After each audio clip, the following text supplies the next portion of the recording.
Well, today's a great day because we found Donatello in Walmart, just sitting there on the shelf with the like 4 other ones. So let's take a look at this beautiful box art so that we can take a look at the beautiful figure that's inside, which is why you're here and why I'm even reviewing this thing. This thing on the inside.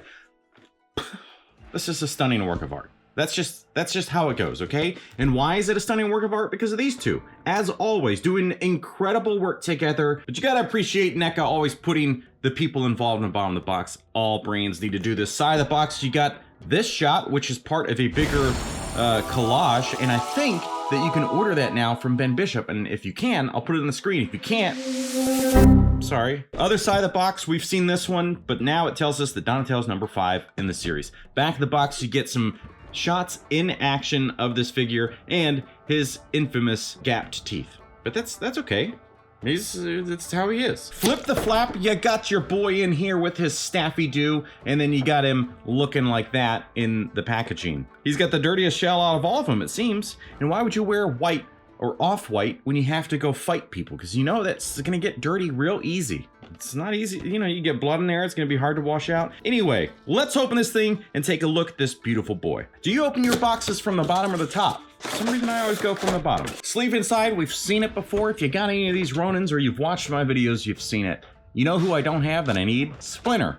When is Splinter gonna be available? Not through NECA's website, because I don't wanna pay their shipping, yuck. And this was like a really weird release. They usually announce their stuff and then say you can buy it here or buy it there. They did not announce Michelangelo, and he showed up on Amazon and people were getting them like myself early. Now Michelangelo and Donatello are in Walmart, available to purchase together with a bunch of other stuff. Nobody's talked about it. So looking at him at a first glance, look, it's a good looking figure. Can't deny that. So let's start over here with some hands. We've got gripping hands, which he's gonna need, of course, because of his bow. And details are fine, he's kind of dirty. You also have this hand, which is like a nice, I don't know, maybe there's gonna be something eventually you can grip with it, but it's, I'd say more of like a relaxed hand. And then we got this hand, which is like a cool stance hand, or, you know, like a karate chop or whatever.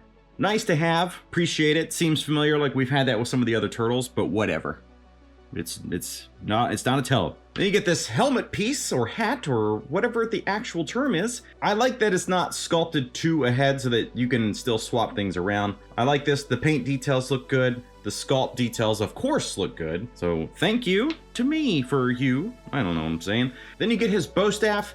And what's unique about this is this little red strip of bandana, as pointed out by what was your username? Forgot. I'll put it on screen. Sorry. So that explains this little bit of red, which I wondered about, and this little bit of red, because our boy Raphael, this guy, was the first to fall. That's sad. But moving along. The staff looked great, the paint looks great. Love it. Then you get this. Looks cool. It's fabric. I like that instead of being plastic. I mean, it still could have worked as a plastic piece, but the fact it's fabric, really nice. And getting that print design onto the fabric looks really, really good. It looks like it's painted into the fabric. I don't know how they're doing this, but anyway, I like it. I'm happy that this thing exists. And if you want to support the channel, then check out my magnets while I have some in stock. We've got a Ninja Turtles. We've got that one. And then we got another Ninja Turtles, but in disguise. Check them out.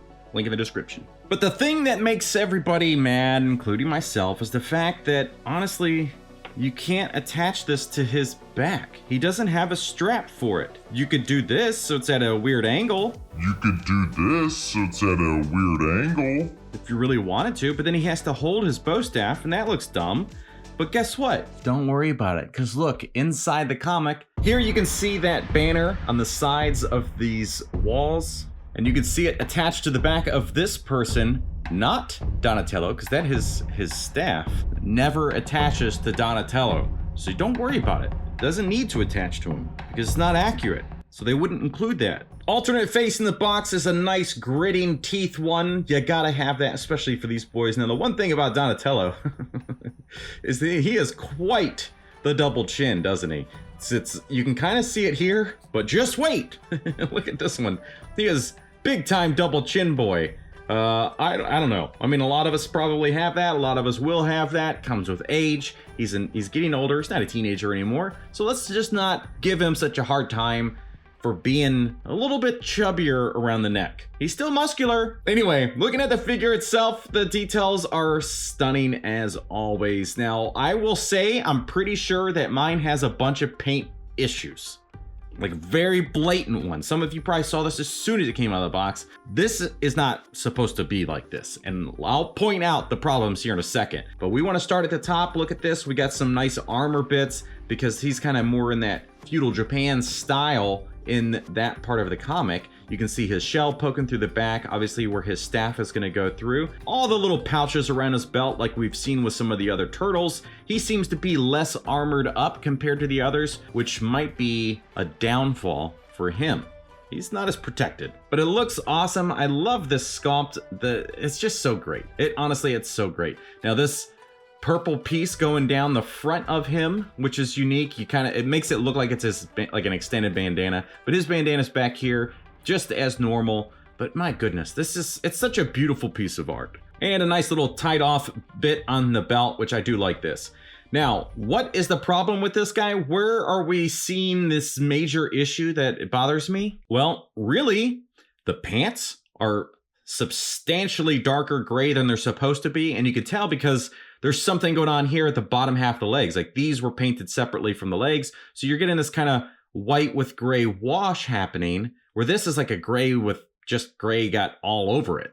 And you can see it right here on the shoulder joint. So this ball hinge on the inside is a much darker gray, and he's supposed to be this. He's supposed to be like an off-white with a wash. So this one, I should have paid more attention in the box. So if you see this guy in store, just double check, because I mean, there were like 5 of them in stock.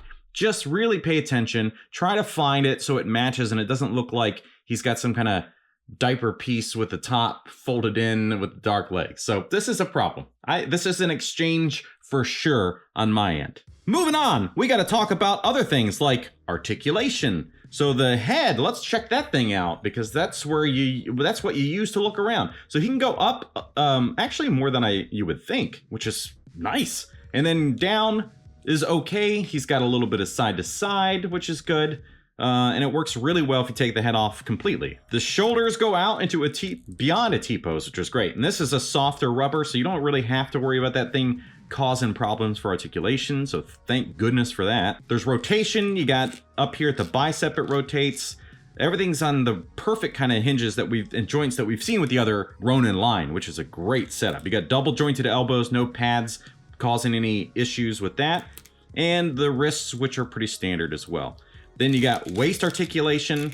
He doesn't have any crunch because of his design here. There's just a little bit of wiggle, but he doesn't have anything in the torso area. On down to the legs, you got some decent splits on the ball joint, which means you can get all the swivels you want. You got double jointed knees, which are great. And then you got some rotation there at the upper half of the leg, along with some pretty standard ankle joints. So moving on, let's see what he looks like when you put this little hat on him, because you got to protect yourself from the sun. Use sunscreen, folks, every 2 hours, especially if you got kids. Make sure they're protected out there. There you go. Looking pretty cool. I like that. It's got some pressure on it, so it looks like it's going to be held in place pretty well. And I think his double chin is probably because of the hat design. Like we want it to be able to nestle in under his chin, and then it looks like that pressure is there. So it's kind of interesting because it makes him look goofy without his little hat on, but really he looks best with his hat. It makes him stand out, makes him unique. But the fact that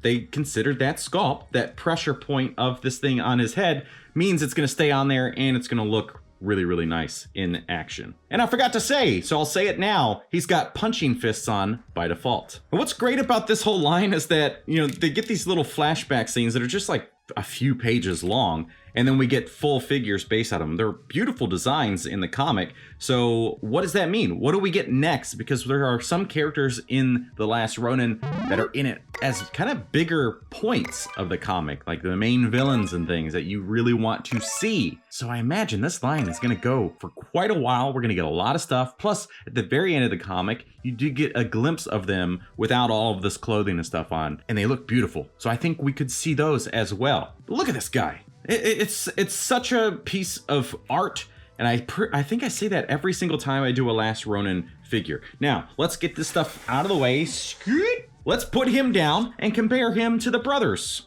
All right, all 4 of the brothers are here. So they're all gonna be roughly the same size. I don't think there's gonna be much difference there. You can see that their skin tones are different for the most part. Like these guys seem a little close, but still just off a little bit. He's got his spots and stuff, which I thought was a really cool touch. And then he's a little bit darker green, obviously.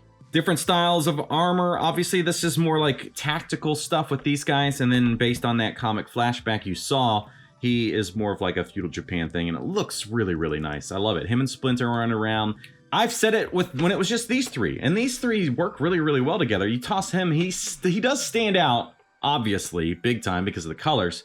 But man, do they not complement each other so well. And then you get the last Ronin, which of course these 2 are never in the same scene together. Spoiler. And you get one of these, which are also not in the same scene together. So some of the people he has to fight, I'm sure we'll get those in figure form eventually if you all go out and buy all these things. Now that I have all 4 of these beautiful turtles, what should I do to rank them? Huh? Who's the best and who's the worst? I think they're all beautiful, but my favorite design to worst design, which still is it even worse? It's like favorite to favorite in 4th place. Number 4 is going to be Raphael. I love this design. I cannot get over how much I like this look. This is a very cool Raphael. The colors work really, really well. And that's all because of the comic. Figure, awesome, great. Came with a good amount of accessories like these kunai. Number 3 is going to be Donatello. It's a beautiful figure. I like it. Do I wish there were more accessories? Yeah, but I don't know what you would do because it's based on very specific scenes. The banner doesn't attach, but that's okay. It's not supposed to. It never did. But I think it's a beautiful... Oh, this rotates, by the way. I'm stupid. So you could put this in there. Okay, so you can still do that because it rotates. I'm a dumb boy. Whatever. You can have it not match the comics and not be a crybaby about it. I'm so stupid. Anyway, that's number 3. So what did I say? Number 4, number 3, number 2 is Michelangelo. This is a great design. Of course, I mean, they all are. So I just kind of say the same thing about each of them. There are certain things about his design that I really like the spots that I mentioned. The colors are cool. It's just kind of orange and brown. Kind of mutes his palette a little bit, but it's great. Number 2, which means number 1 is Leonardo for me. This is such a stunning setup. The color combinations are so perfect. You get blue, red, yellow, green, and this white color, and it just works, and it works so well. But it's just a color combination, I think, that ultimately makes him the winner. And who's mad in the comments? And are you just mad because Raphael's your favorite guy or something? Come on, Mad Hatter, chill. So if you enjoyed watching this last Ronin Donatello, then watch this one here to check out another one from this line. Thank you all so much for watching. We'll see you next time. Oh, you